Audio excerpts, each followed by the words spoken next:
বিসমিল্লাহির রহমানির রহিম। আসসালামু আলাইকুম। আজ আপনাদের সঙ্গে একটা রান্নার ভিডিও শেয়ার করব। আর এটা হচ্ছে হাঁসের মাংস রান্না। আমি এই ফার্স্ট টাইম হাঁসের মাংস রান্না করলাম। তো হাঁসের মাংসটাকে খুব সুন্দর করে আমি ধুয়ে নিয়েছি। এটা ছিল দেশি হাঁস, আর এটাকে কিন্তু পাতি হাঁসও বলা চলে। তো যাই হোক, এটাকে এখন আমি ম্যারিনেট করব। প্রথমে আমি রসুন পেস্ট, আদার পেস্ট, পেঁয়াজ সবগুলো আমি আসলে একসঙ্গে ব্লেন্ড করে ফেলেছি, এই জন্য সবগুলো একই রকম হয়ে গেছে। আর সবগুলো দেওয়ার পরে এখন আমি শুকনা মরিচ পেস্টটা দিয়ে শুকনা মরিচের পেস্ট আর কি দিয়ে নিলাম। তারপরে দিব লবণ স্বাদ মতো,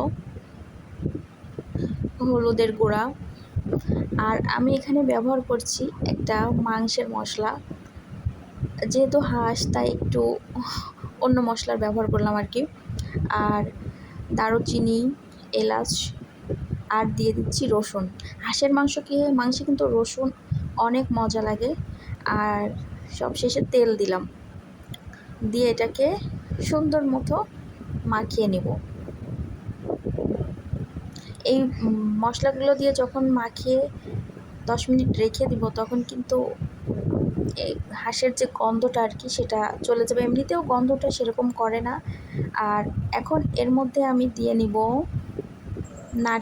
নারকেলের দুধ দিলে তো কোনো গন্ধই থাকে না, একদম পুরাই অন্যরকম একটা স্বাদ আসে। আমার কাছে হাঁসের মাংসে নারকেলের দুধ না দিলে ভালো লাগে না আর কি, খাইতেই মন চায় না। তো নারকেলের দুধ দিয়ে আমি এটাকে সুন্দর করে মাখিয়ে নিয়েছি।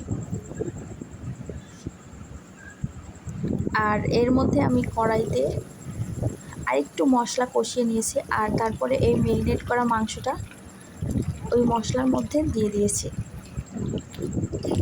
দিয়ে মাংসটাকে খুব সুন্দর করে কষিয়ে নেব। এখনই কিন্তু খুব সুন্দর ঘ্রাণ বের হচ্ছে। হ্যাঁ, হালকা পানি দিয়েছি, পানি দিয়ে এখন সুন্দর মতো কষিয়ে নেব। এই তো আমার মাংস কষানো হয়ে গেছে, দেখতে পাচ্ছেন কালারটা কি সুন্দর আসছে, একদম খুব খুব মজা।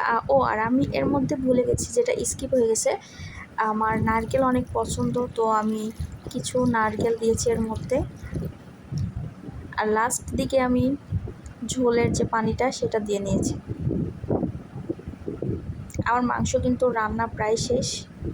সর্বোচ্চ আর 5 থেকে 7 মিনিট জাল করব, তারপরে আমার রান্নাটা কমপ্লিট হয়ে যাবে। রান্নাটার কালার কিন্তু খুব ভালো আসছে। যাই হোক, এর মধ্যে যে রসুনটা দিয়েছিলাম সেটা খুব সুন্দরভাবে সিদ্ধ হয়ে গেছে। তো আজকের ভিডিওটা এই পর্যন্তই। আপনাদের ভালো লাগলে অবশ্যই শেয়ার করেন।